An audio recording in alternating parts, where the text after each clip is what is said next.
All right, good afternoon, ladies and gentlemen.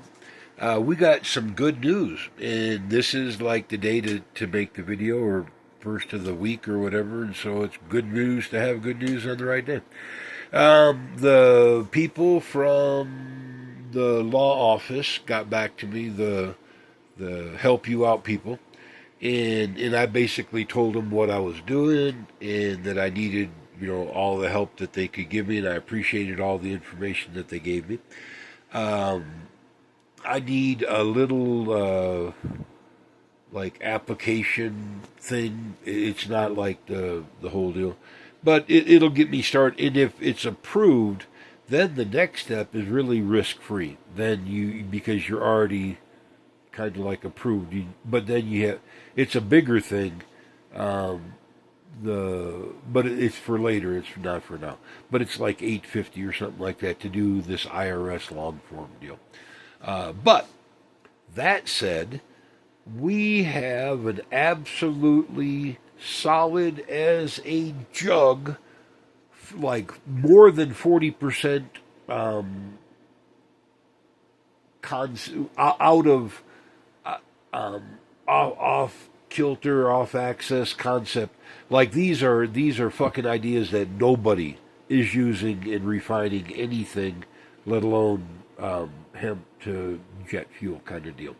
But all thermodynamically modelable.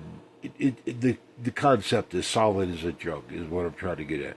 And it has throughput. How much each one would be, that would have to vary. I don't know. I couldn't even guess. Um, but it's a modular design where the thermal battery, it would be green. It just needs solar panels to recharge the soapstone battery. Otherwise, it's green, like really green. It is because it uses thermal energy, stored thermal energy, and that's kind of a concept that I pulled from those thorium reactor drives that I've been building for space. Same concept. This one just doesn't move. It doesn't need to. Um, but that's all the heat that's required um, to make the refinery work, is what I'm trying to get at. In anywhere planet Earth that you have four a concrete pad and bring in these four containers, you have a jet fuel. If the land can support ruderalis hemp, the little short one that grows really fast. For the oil, that's all you got to do. If you can do that, you have jet fuel there. And I'm not. It can do biodiesel with the naphtha and all the rest of the crap in it, but this is designed to make it to separate the naphtha to it's oxygen free, so it doesn't gel at high altitudes. This is fucking jet fuel, straight up, no BS. And if the proof of concept works with this 501c3 and all this works out, what I'd like to do is like to sell the license per whatever, like $1,000,000. Take it, use the design, and have fun making our atmosphere much cleaner. The y'all may not understand exactly how good hemp is at making the air clean of CO2.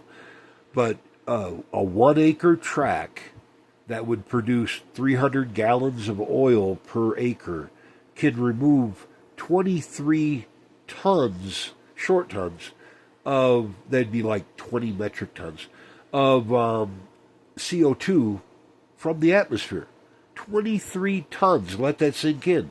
Every gallon of this jet fuel that's made in the synthetic refinery process uses or sequesters, well, it's going to be burned, but at the moment or whatever is because only a tiny amount of the plant is the seed, is what I'm trying to get at in the oil. The rest of it is sequestered until it's like burned or whatever. If you're building houses out of this, it's sequestered for a long time.